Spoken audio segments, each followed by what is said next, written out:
merci beaucoup de m'accueillir et j'aimerais honorer l'ange de la maison, le pasteur, j'ai oublié son prénom, le pasteur Gabriel ainsi que son épouse pour son leadership et son amour à mon égard. Vous savez, c'est toujours une marque de confiance que de prêter la chair pour un petit moment d'exhortation ou d'enseignement. Et je remercie le Seigneur pour toute l'équipe avec laquelle il travaille. Une équipe formidable. Il m'a dit beaucoup de bien de cette équipe et de la manière dont le travail se fait ici dans l'unité. Et c'est quelque chose d'extraordinaire. Alléluia. Gloire à Dieu. Je vais juste demander au service de baisser un tout petit peu le micro, parce que là, je suis calme.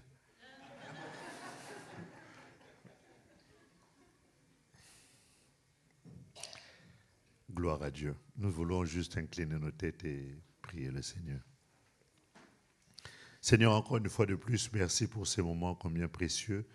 Je me joins à toutes les prières qui ont été faites pour ce culte et te rendre grâce pour tout ce que tu as déjà prévu de faire. Nous te glorifions, nous te louons pour ton esprit qui est déjà à l'œuvre. Nous croyons que dans leur détresse, ils invoquèrent l'Éternel, disent les Écritures, et tu envoyas ta parole les guérit et les fait échapper de la fosse. Merci pour cette parole que tu envoies du haut des cieux, afin qu'elle cesse, nous édifie, nous instruise. Seigneur Dieu de gloire, et nous emmène, ô Dieu, à comprendre quelle est ta pensée pour nous ce jour. Louange à toi de ce que nous ne sommes pas des auditeurs oublieux, mais nous sommes de ceux qui écoutent et qui mettent en pratique ta parole. Nous te célébrons pour tes hauts faits et bienfaits, Père. Au nom de Jésus, nous avons essayé de prier. Amen. Comme je ne peux pas embrasser tout le monde, salue celui à gauche et à droite, dis-lui bonjour de la part du pasteur Philippe. Et en le faisant, fais un sourire, parce que moi je souris tout le temps.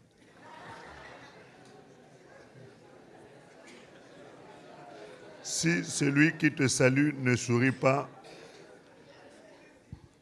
c'est qu'il est suspect. Très bien. Nous voulons partager un peu les Écritures. Encore une fois de plus, merci pasteur Gabriel pour cet amour. Nous voulons, c'est notre thème de l'année. Le thème, c'est porter du fruit et que ce fruit demeure. Et je voulais juste m'appuyer un peu sur ce thème de l'année pour parler d'un fruit qui traverse les générations. Et l'apôtre Paul est en train de s'adresser à Timothée, un de ses fils de la foi, en tout cas c'est comme ça qu'il le présente. Dans le deuxième livre de Timothée, au chapitre 2, au verset 2, il est en train de dire ceci. « Et ce que tu as entendu de moi, en présence de nombreux témoins, confie-les à des hommes fidèles qui sont capables aussi de l'enseigner à d'autres. » Ici, c'est un passage qui est très, très important et qui est en train de nous montrer le souci, le fardeau qu'il y avait dans le cœur de cet homme de Dieu, un apôtre dont nous connaissons les références, dont nous connaissons l'impact dans le monde spirituel et dans l'Évangile, comment Dieu a choisi cet homme, nous connaissons son parcours, nous connaissons son histoire, nous savons comment il a été un grand persécuteur de l'Église et comment il a rencontré le Seigneur sur la route de Damas et comment le Seigneur s'est révélé à lui et comment il a répondu à l'appel du Seigneur en devenant un esclave digne de ce nom, et il a sillonné des contrées pour aller témoigner le nom du Seigneur. Et il avait un fardeau dans son cœur, celui de faire en sorte que, après son passage, que les générations qui viennent après ne manquent pas de vivre ce que lui, il a expérimenté avec le Seigneur au travers de son esprit. Je disais Alléluia. Alors, c'est vrai que j'ai tendance à dire ça souvent. Alors, quand je dis ça, toi, tu réponds seulement Amen. C'est pas très compliqué. Alors, dans le monde naturel, dans la vie de tous les jours, un arbre qui porte un un fruit ne le porte pas pour lui-même. Jamais vous verrez qu'un arbre a porté un fruit pour le manger. En général, lorsqu'un arbre porte du fruit, c'est pour les autres. Et chaque semence qui tombe de cet arbre-là, l'objectif de cette semence est que cet arbre puisse se reproduire ensuite. Et Dieu également nous appelle non seulement à nourrir les autres, à porter du fruit, mais également à produire un fruit qui puisse demeurer et ce fruit se multiplier au travers de ce que ce fruit-là va produire pour que les générations prochaines puissent en bénéficier. Lorsque quelqu'un... Moi, j'habite un pavillon et dans mon pavillon, j'ai planté un cerisier. Jusque-là, ça n'a pas encore produit. Il faudrait que ceux qui ont la main verte puissent m'expliquer un peu comment ça se passe. Mais l'objectif est que je puisse manger ce fruit-là. Ça fait quelques années, quelques 2, 3 ou 4 ans même, je crois, que j'ai planté cet arbre, si pas plus. Mais jusque-là, je n'ai pas encore mangé du fruit. Mais il y a un moment donné, cet arbre-là va finir par produire de fruits. Et je crois que chaque année après, ce fruit-là va, à chaque fois, se reproduire jusqu'à ce que moi, j'en mange. Et quand je ne serai pas là, ceux qui viendront après puissent en manger. Et que ça reste comme ça, comme une espèce de source intarissable et qui ne s'arrête jamais. C'est un cycle qui va commencer et pour ne plus jamais s'arrêter. Et c'est comme ça que Dieu aussi veut que nous soyons des porteurs de fruits et que ce fruit-là se transmette non seulement la vie, mais aussi que ce fruit-là transmette la foi aux générations qui vont nous suivre. Je disais Alléluia. Et ça, c'est quelque chose d'important. Et on peut se poser la question de savoir, alors dans ce cas-là, comment puis-je faire pour produire un fruit et que mon fruit puisse traverser le temps et que ça puisse impacter d'autres générations. J'observe ici, dans la salle, quand je regarde la salle, je vois que nous avons eu beaucoup d'adultes, beaucoup de personnes qui ont déjà atteint un certain âge. Je crois que, si je ne me trompe pas, monsieur doit faire au moins déjà 70 ans, 75 ans. Je vois pas mal de personnes qui sont un peu comme moi, qui ont maintenant la barbe blanche. Je crois que je l'ai rasée avec les cheveux blancs. Donc, ça veut dire que nous sommes, je pourrais dire, nous allons vers au soir de notre vie. Et puisque nous allons au soir de notre vie, il ne faudrait pas qu'après notre départ, qu'il n'y ait plus rien. Et c'est pour la raison pour laquelle ma préoccupation ou l'objet de mon message ce matin, c'est vraiment de susciter l'élan dans le cœur de ceux qui ont déjà produit du fruit pour que leurs fruits puissent produire et que demain, il puisse y avoir des gens qui vont prendre le relais et continuer la course. C'est une course de relais. Pour qu'une course de relais puisse bien se faire, il faut que chacun, en arrivant, donne le bâton et que celui qui prend le témoin puisse continuer avec le témoin jusqu'à ce que nous puissions arriver et franchir la course, la ligne d'arrivée. Et dans cette course-là, il y a de ceux qui ont commencé avant nous, comme le dit l'apôtre Paul ici dans le livre de 2 Timothée, chapitre 2, verset 2, qu'il faudrait que celui qui a pris le bâton du relais, le témoin, qui puisse donner à quelqu'un d'autre qui sera aussi capable de courir et de donner à un autre, et ainsi de suite, jusqu'à ce que nous puissions franchir la ligne d'arrivée qui est soit le retour du Seigneur Jésus pour nous, ou alors nous avons atteint la limite d'âge et le Seigneur vient nous reprendre pour que nous puissions repartir à la maison. Je disais Alléluia. Et il est important que cela soit dans notre esprit, que nous puissions comprendre que je ne peux pas, après ma mort, laisser un vide. Après mon départ, que je ne laisse pas un vide. Si je suis chantre, après que moi j'ai fini de chanter, que ma voix ne peut plus travailler, il faudrait que j'ai formé des gens qui soient capables, eux, de prendre le relais. Après que j'ai été ancien, quand je finirai ma course en tant qu'ancien, je veux partir en disant que j'ai au moins laissé 4 ou 5 personnes qui ont la potentialité de devenir aussi anciens. J'ai été diacre, J'ai géré le diaconat avec beaucoup d'excellence. Les gens ont applaudi ce que j'ai fait. Ils ont apprécié mon travail. Mais après moi, si je n'ai rien laissé, c'est que je n'ai pas été un si bon diacre que ça. Il faudrait qu'après moi, qu'on puisse trouver d'autres diacres qui continuent à faire, si pas bien que moi, mais peut-être mieux. Et c'est là vraiment le souci de mon cœur pour l'Église. J'ai aujourd'hui 60 ans. Et j'ai commencé à servir le Seigneur, j'avais 22 ans. Et il ne faudrait pas que d'ici 10 ans, 15 ans, je n'aurais plus la force que j'avais lorsque j'étais dans les métros, dans les bus, dans les places publiques en train d'annoncer Jésus. Il ne faudrait pas qu'après moi, qu'il n'y ait plus rien.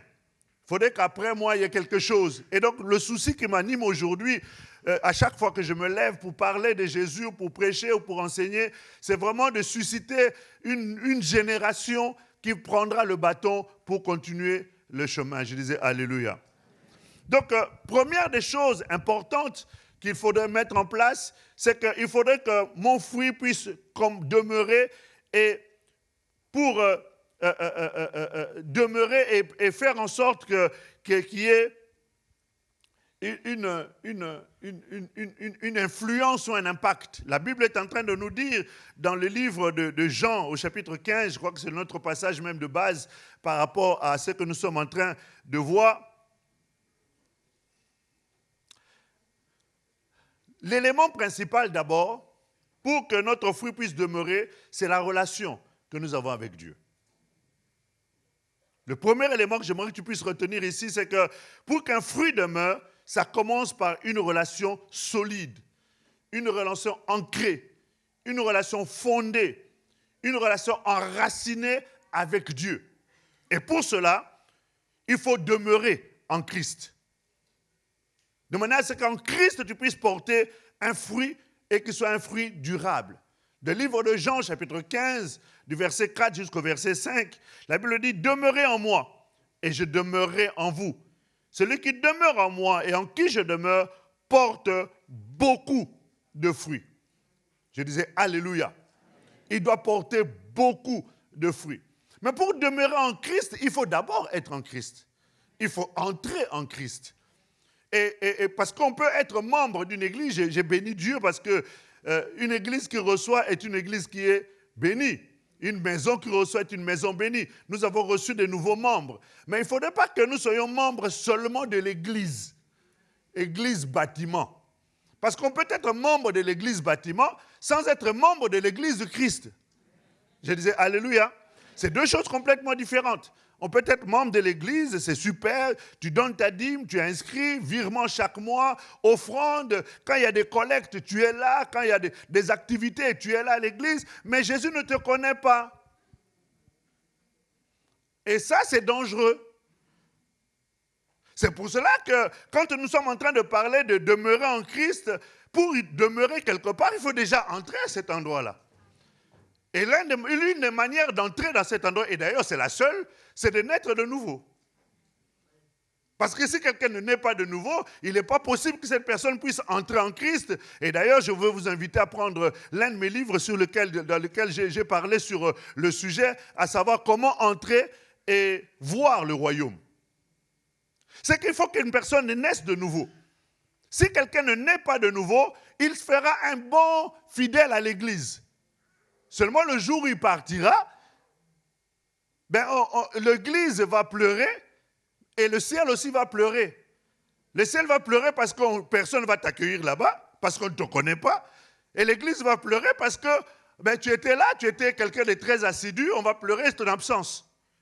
C'est la raison pour laquelle je suis en train d'insister ici que le premier des points, c'est un fruit qui demeure commence par une relation avec Dieu.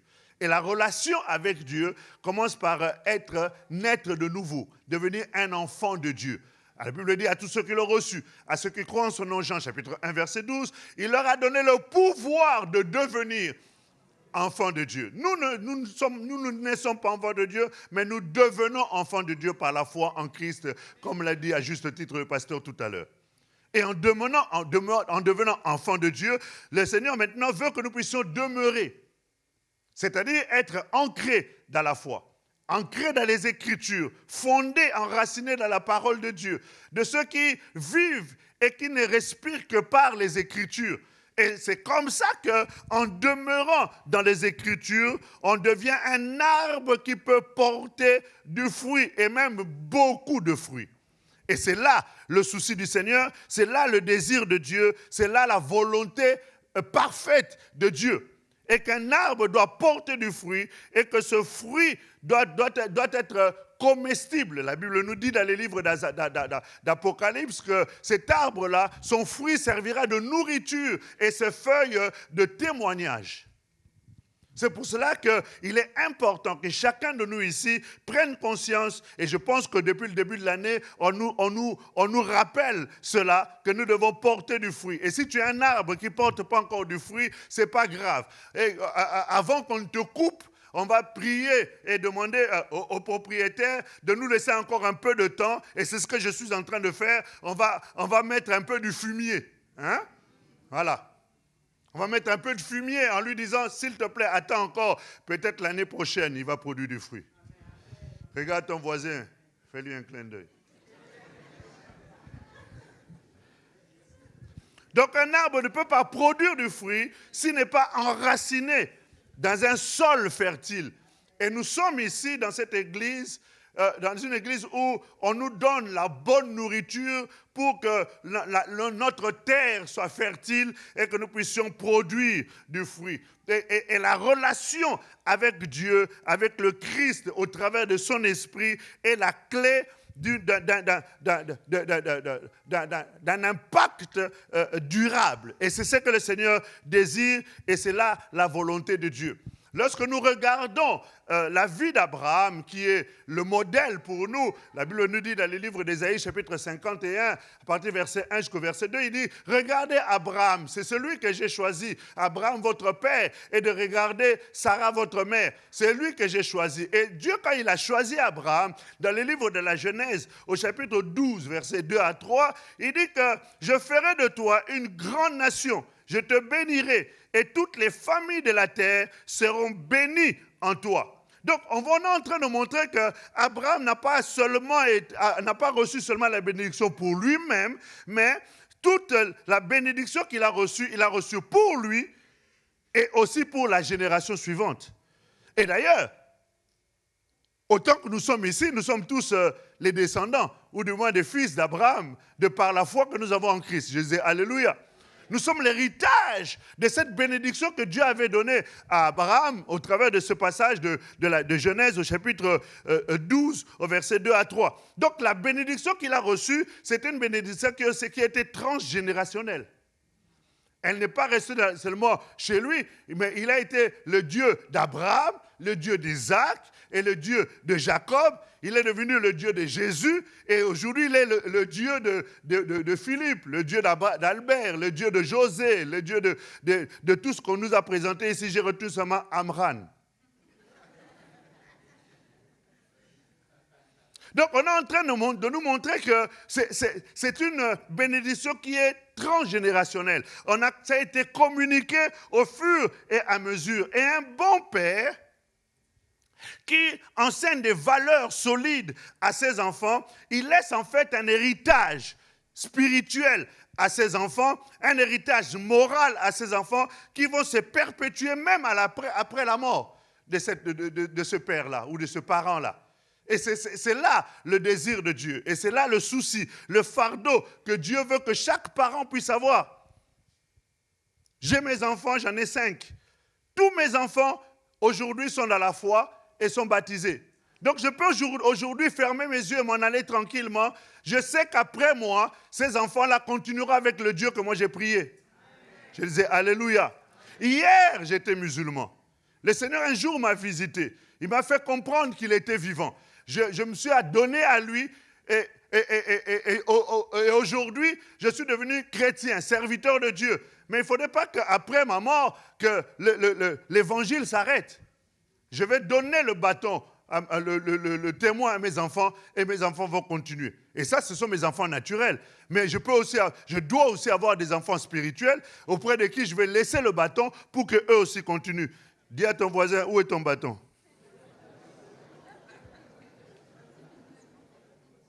Donc ça nous amène à comprendre que si nous voulons que notre fruit demeure, nous devons nous poser justement cette question. Est-ce que ma relation est-elle suffisamment fondée? Est-elle suffisamment enracinée? Est-elle suffisamment influente pour que je puisse communiquer cela à ceux qui sont autour de moi? Déjà dans ta propre maison, est-ce que ceux qui habitent avec toi, tes propres enfants, peut-être ta femme ou peut-être ton mari, tu viens ici seul, mais est-ce qu'eux, ils sont influencés de par la qualité, de par la profondeur de ta relation avec Dieu? Est-ce que tu arrives à les influencer? Et nous ne les influençons pas parce que nous disons Jésus est vivant. Nous ne les influençons pas parce que nous prêchons bien ou nous parlons bien. Nous les influençons de par notre vie. La Bible dit, vous les reconnaîtrez parce qu'ils parlent beaucoup, parce qu'ils ont des Bibles sous les selles et qu'ils chantent à l'église. Non, vous les reconnaîtrez parce qu'ils ont quoi? Vous les reconnaîtrez comment? Par leur... Pour que vous sachiez que je suis un manguier, il faudrait qu'est-ce qui doit pousser? Des mangues. Moi, je suis un exotique, hein, vous comprenez bien que je n'ai pas pris la fraise. Hein. Donc, nous comprenons que... le fruit qui émane de ma vie est en train de communiquer quelque part l'évangile. La Bible dit, nous sommes des lettres écrites, non pas avec la main de l'homme sur la table de notre cœur, mais nous sommes des lettres écrites par le doigt de Dieu, par l'Esprit de Dieu, sur la table de notre cœur. Et par conséquent, une lettre, en tout cas, bon, maintenant avec l'informatique, on peut, avec l'intelligence artificielle, on peut tout. Mais normalement, dans la logique, une lettre ne parle pas. Qu'est-ce qu'on fait? On la lit. Donc, ça veut dire que quand quelqu'un, de ceux qui sont avec toi à la maison, quand ils observent ta vie, ils doivent lire l'évangile. Et c'est comme ça, portant ce fruit-là, ça peut les intéresser, dire non, cette fille était une impudique. Cet homme était un adultère, c'est un alcoolique, c'est quelqu'un qui était ceci et cela. Mais depuis qu'il commence à fréquenter ce Jésus, j'ai constaté qu'il y a beaucoup de choses qui ont changé. Il était violent à la maison, c'est quelqu'un qui était agressif dans ses paroles. Mais depuis qu'il a commencé à suivre ce Jésus-là dans cette église, je me rends compte qu'il y a des choses qui ont changé dans sa vie. Mais si toi tu viens ici à l'église, à la maison, on n'a pas trouvé encore de changement, c'est qu'il y a un problème.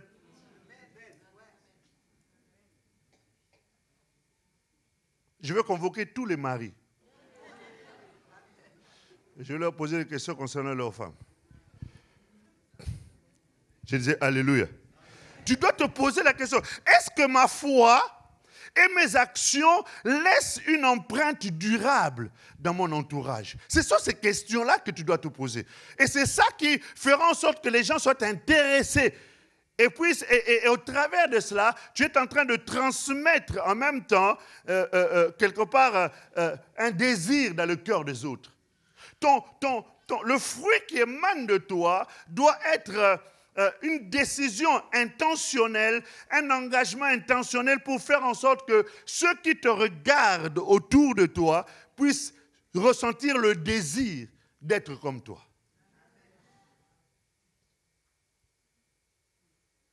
Si déjà tes enfants disent, moi je ne pourrais jamais me marier avec un homme comme mon père, hein, jamais, c'est qu'il y a un danger. Moi, une femme comme ma mère, dis donc, tout sauf ça, hein, je préfère rester célibataire. Mais ça veut dire que quelque part, ta vie n'influe pas. Je disais, alléluia. Ça passe par ces petites choses-là. Est-ce que nous sommes ensemble? Non, est-ce que nous sommes vraiment ensemble? Donc, c'est pour cela que Jésus lui-même a fait en sorte d'être un modèle de la transmission. Dans le livre de Matthieu, chapitre 28, au verset 19 jusqu'au verset 20, il nous dit, allez dans toutes les nations, faites des nations des disciples, les baptisant au nom du Père, et vous connaissez ces passages-là. Nous sommes en train de courir parce que le temps qui nous est imparti est en train de s'écouler. Jésus n'a pas seulement prêché. Jésus a fait en sorte qu'il a formé des disciples. Jésus, pour que ces disciples-là reprennent le relais, il savait qu'il n'avait pas beaucoup de temps sur la terre. Et nous n'avons pas beaucoup de temps, vous savez les amis. On n'a pas beaucoup de temps. On a l'impression d'avoir du temps, mais on n'a pas de temps. Parce que la mort n'envoie pas une lettre d'invitation. Elle vient au moment où on ne l'attend pas. Pendant que tu es en train de dormir, lui, il vient la nuit, il t'emmène avec lui. Le matin, ceux qui étaient avec toi dans le lit est en train de te bouger. Mais au fait, tu es déjà parti. Donc, il faut, c'est maintenant. Et c'est pour ça que la Bible dit, rachetez le temps. Rachetez le temps parce que les jours sont mauvais. Et c'est pour cela que l'apôtre Paul est en train de dire qu'il faut transmettre. Il faut absolument transmettre. Et dans notre assemblée, ça doit être notre souci de transmettre. Transmettre pour la génération future. Transmettre aux jeunes. Transmettre à ceux qui ont soif. Transmettre à ceux qui désirent. Prendre le témoin pour continuer la course. Il a dit, confie ça à ceux qui sont capables. C'est-à-dire, pour savoir que quelqu'un est capable, il faut l'observer. Regardez quelle est son assiduité, quelle est la soif que cette personne manifeste, quelle est sa disposition du cœur pour faire telle ou telle autre chose. Et quand on se rend compte que cette personne est disponible, il faut lui donner la possibilité de pouvoir le faire. J'ai béni Dieu quand le pasteur parlait ici, il a dit, maintenant vous êtes devenu membre, on va vous donner un espace où vous allez pouvoir vous exprimer. Mais on va observer si vous êtes capable d'aller donner aussi aux autres. Et de donner fidèlement selon ce que toi tu as reçu. Je disais Alléluia. Non, je disais vraiment Alléluia. Et c'est ce que l'apôtre Paul disait dans le deuxième livre de Timothée, chapitre 1, verset 5. Il est en train de parler de la foi de Timothée, qui est le fruit en réalité de l'enseignement, parce que Paul a récupéré Timothée. Ce n'est pas lui qui a emmené Timothée à la foi, mais il a observé, il a remarqué que ce garçon-là avait des potentialités, il avait une disponibilité dans son cœur. Et la Bible nous dit que dans le deuxième livre de Timothée, chapitre 1, au verset 5, on nous dit, la foi de Timothée, en réalité, c'est le fruit de l'enseignement de sa mère, de sa grand-mère d'abord, Loïs, et de sa mère, Eunice. C'est-à-dire que la grand-mère a communiqué à la maman a communiqué au fils. Est-ce que vous êtes en train de voir la transmission? C'est-à-dire, ça ne s'est pas arrêté à Loïs. Si Loïs était la seule à connaître Christ, la foi, ce serait morte. Mais elle a communiqué à Eunice. Eunice n'a pas gardé, elle a communiqué à Loïs, à Timothée. Et Timothée a rencontré Paul. Et Paul a encore augmenté sa capacité à pouvoir transmettre. Et lui aussi, il a commencé à transmettre. Et vous verrez comment Paul est en train d'envoyer Timothée dans les différentes églises, à Crète et ainsi de suite, pour aller établir des anciens. Pour que la transmission puisse se faire et la continuité de génération en génération puisse se perpétuer. Je disais Alléluia. Non, je disais vraiment Alléluia. Et un bon enseignant des Écritures transmet toujours son savoir. Moi, je travaille dans la réinsertion professionnelle. C'est ça mon métier, en dehors d'être pasteur. Et dans la réinsertion professionnelle, une des choses que nous développons, c'est dans une mission locale. Et je suis développeur entreprise. Donc, je suis souvent en contact avec les employeurs qui me demandent de leur envoyer des jeunes. Et quand ces jeunes arrivent, ils me disent, écoutez, je n'ai pas besoin qu'il ait des compétences. Ce que j'ai besoin seulement, qu'il ait un savoir-être. Ça soit quelqu'un qui sait dire bonjour, qui sait dire au revoir, quelqu'un qui ne répond pas n'importe comment, quelqu'un qui a une bonne éducation. Et moi, je veux lui transmettre le savoir-faire. Est-ce que nous sommes ensemble? Et je veux lui transmettre le savoir-faire. Pourquoi? Parce que, en fait, le souci, c'est que lorsque lui, en tant qu'ébéniste, ne serait plus là, qu'il y ait un autre jeune qui sache faire travailler le bois aussi bien que lui, si ce n'est pas mieux. Est-ce que nous sommes ensemble? Et c'est là le désir du Seigneur, c'est là la volonté de Dieu. Et que nous puissions, en tant qu'enseignants, en tant que communicateurs de la parole du Seigneur, nous puissions communiquer, influencer au travers des partages, au travers de la parole de Dieu, à la génération future pour que les jeunes à l'église, il faut que nos jeunes se lèvent, que nos jeunes soient bouillants, que nos jeunes soient engagés, que les jeunes soient présents, que les jeunes soient actifs. Et c'est ce qui fait la force de l'église. Je disais Alléluia. C'est maintenant ou jamais. Et je bénis Dieu parce que je sens un élan au milieu des jeunes qui se lèvent, qui prennent à bras le corps l'évangile et qui sont en train d'aller dans les places publiques, dans les métros pour aller témoigner le nom du Seigneur. Est-ce qu'il y a des jeunes qui vont dans les places publiques ici pour témoigner Jésus? Il y en a? Vous savez, quand j'ai cru au Seigneur, j'avais l'âge de 22 ans. À l'église, on me connaissait, à l'église, on m'appelait Papy. Dans ma famille, on m'appelle Papy. Papy, c'est un sobriquet, en fait. Ça ne veut pas dire que je suis grand-père, parce que j'avais 22 ans. Mais à chaque fois à l'église, quand on accueillait les nouveaux venus, nous, à notre église, là où je suis né dans la foi, on demandait qui vous a emmené. C'était frère Papy. Frère Papy. C'est comme ça qu'on a connu qu'il y avait un frère Papy à l'église. Ce n'était pas parce que j'étais proche du pasteur. Non, non. C'est parce que moi, je témoignais Jésus. Dans les rues. Parce que j'aimais Jésus. J'étais bouillonnant pour Jésus. Donc, il faut que les jeunes ici à l'église soient bouillants. Si vous n'êtes pas bouillants, les amis, le pasteur, regardez. Pasteur, vous avez vu sa barbe?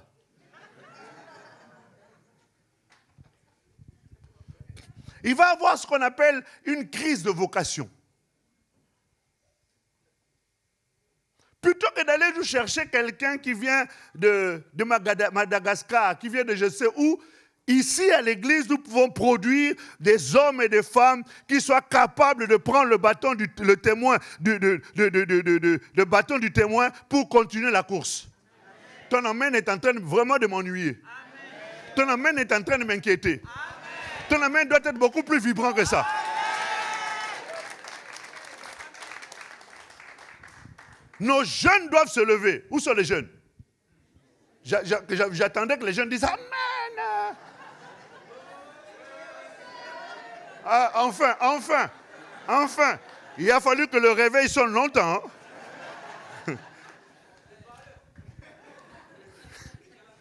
Ok, c'est bon. On est ensemble. Donc, ce qui veut dire que nous devons encourager les jeunes. Nous devons former les jeunes. Si aujourd'hui, toi en tant qu'ancien dans l'église, parce que je vois qu'il y a pas mal d'anciens, pose-toi la question, quel est le jeune ou quels sont les jeunes que toi, tu as pris sous ton aile pour le former ou les former? Où sont-ils?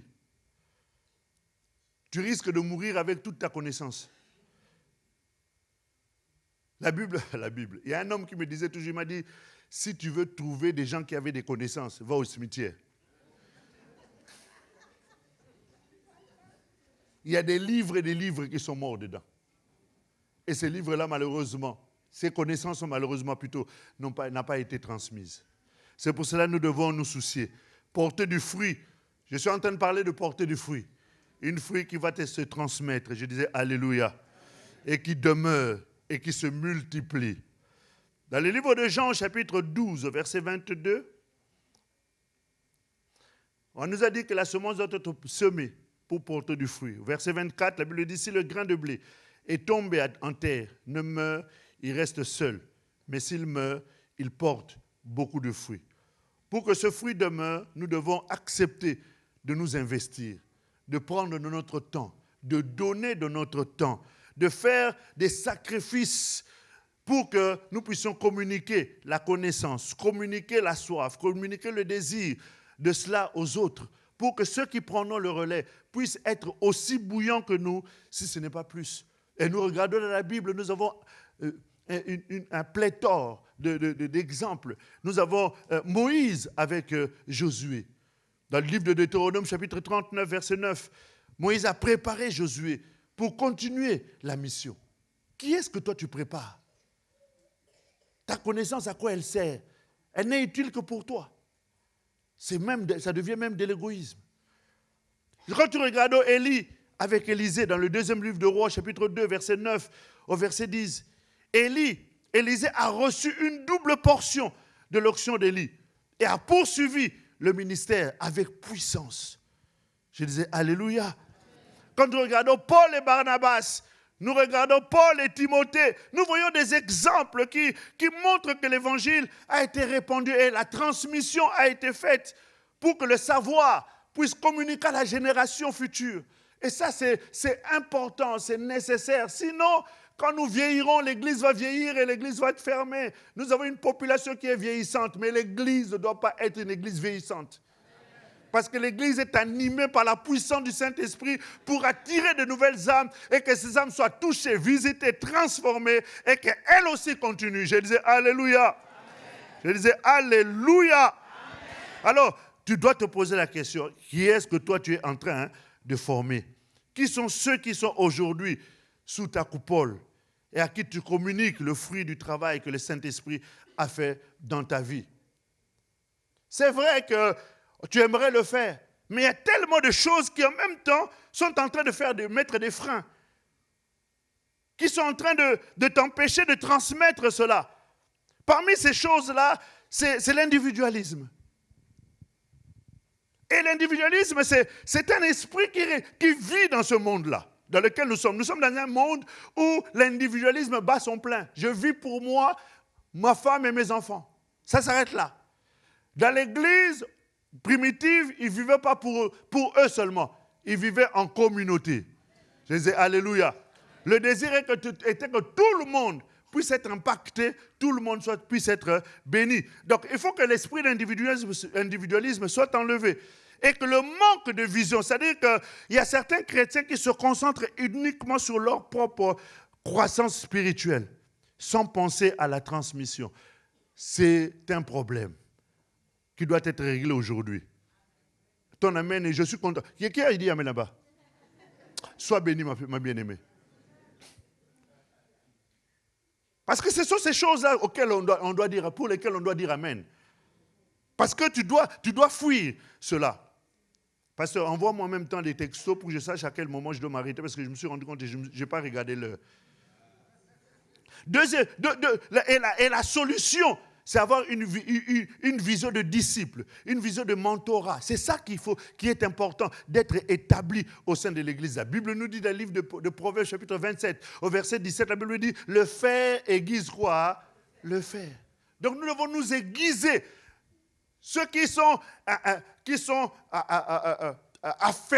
affermissent aussi les autres pour qu'ils puissent prendre le relais. Est-ce que je parle à quelqu'un ici? Deuxième élément qui peut faire en sorte que tu ne puisses pas faire cela, c'est le manque de confiance en soi ou la peur de ne pas être à la hauteur. Et ça, la peur, c'est un ennemi terrible qu'il faut vaincre, contre lequel il faut résister, il faut repousser la peur par la puissance de la foi. Je disais Alléluia. Moïse aussi avait eu peur, tu n'es pas le seul. Moïse aussi avait eu peur. Quand le Seigneur l'a appelé, il ne se sentait pas capable. Quand vous lisez dans le livre d'Exode, chapitre 4, verset 10, il disait, je ne suis pas capable. Mais la solution, c'est que Dieu, au travers de son esprit, l'a aidé pour qu'il puisse transmettre avec confiance les choses qu'il devait faire. Et Dieu nous a aidés, nous aide par son esprit. Dans le livre des Actes, chapitre 1, verset 8, la Bible dit, vous recevrez une puissance. Et la puissance de Dieu nous donne la capacité de pouvoir transmettre. Nous avons un des peureux de la Bible qui était capable seulement de prendre un couteau et de couper l'oreille quand il y avait du monde. Mais seul, il pouvait fuir et renier Jésus. Mais lorsque le Saint-Esprit est venu, c'est devenu une des personnes par laquelle le Seigneur a ouvert la porte de l'Évangile pour que le monde puisse être sauvé. Je disais Alléluia. Non, je disais Alléluia. Donc fais confiance au Saint-Esprit qui va t'aider à ce que tu puisses communiquer la parole du Seigneur comme il se doit et comme il le faut. Alléluia. Bon, au vu des minutes qui me restent, je vais demander plutôt qu'on puisse prier.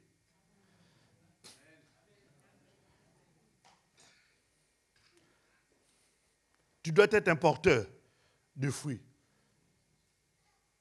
Un fruit qui demeure. Un fruit qui continue pour l'éternité. Alors tu vas demander à Dieu de faire de toi un chrétien qui porte du fruit et que ce fruit ne s'arrête pas à lui, mais que ce fruit se multiplie et qu'il puisse être transmissible aux générations futures. Nous sommes tous debout, s'il vous plaît.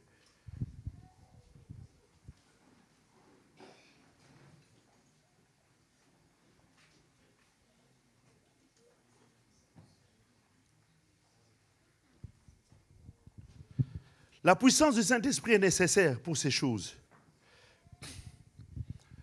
Chacun de nous va prier. Tu vas élever ta voix, s'il te plaît. Et dis, Seigneur, je ne veux pas être un égoïste. Que l'individualisme ne puisse pas m'empêcher de te servir. Que la peur ne puisse pas me paralyser.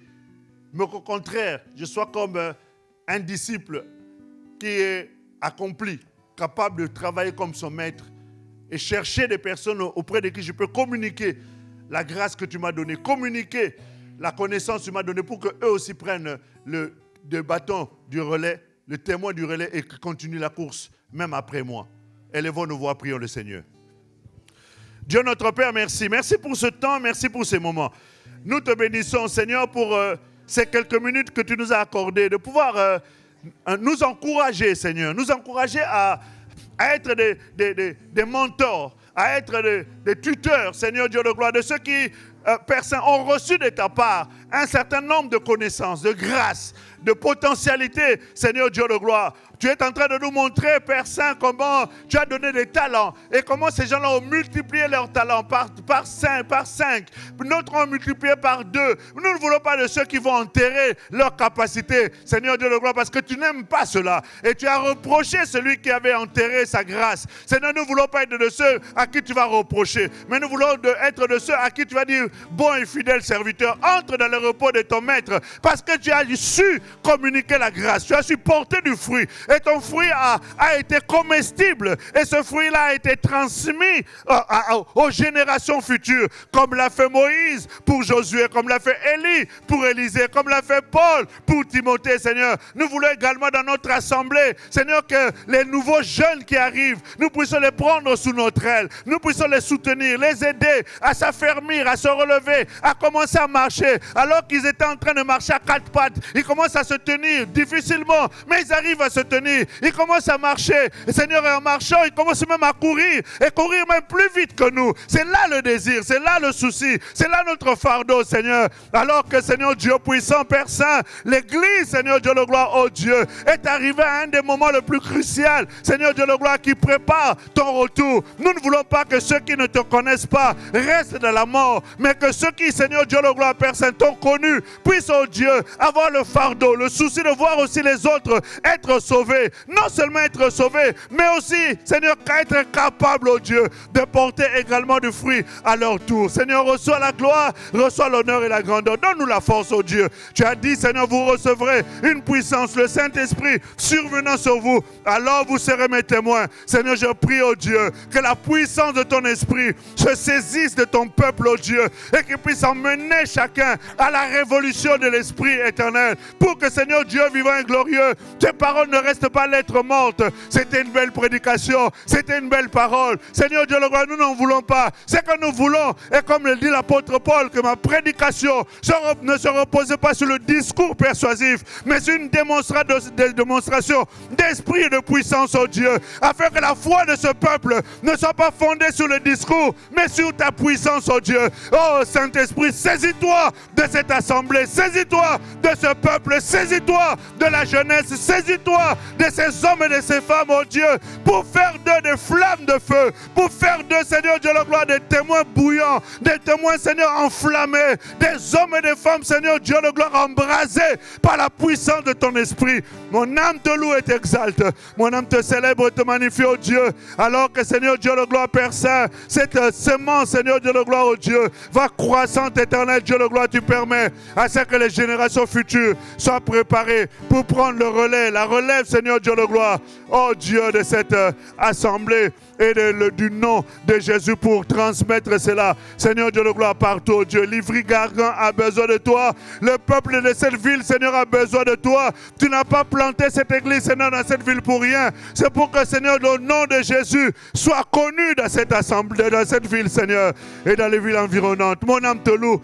t'exalte et te célèbre, Père. Merci pour tous les serviteurs de cette assemblée. Seigneur, donne-leur, oh Dieu, alors que nous partageons les mêmes fardeaux, Seigneur de gloire, de prendre des hommes, des femmes sous leurs ailes, Seigneur, sous leurs ailes, oh Dieu, et de les emmener, Seigneur Dieu de gloire, à les préparer pour les générations futures. Je bénis ton serviteur, le pasteur, Seigneur Dieu de gloire, ainsi que toute la communauté, le comité, Seigneur Dieu de gloire, pastoral. La louange, l'honneur, la puissance, le règne, l'élévation, l'adoration ne reviennent qu'à toi, l'unique véritable Dieu. C'est ton nom précieux, glorieux, de celui qui a vaincu la mort et la puissance de la mort, le Christ et Jésus, que nous avons ainsi prié. Toute l'assemblée dit Amen.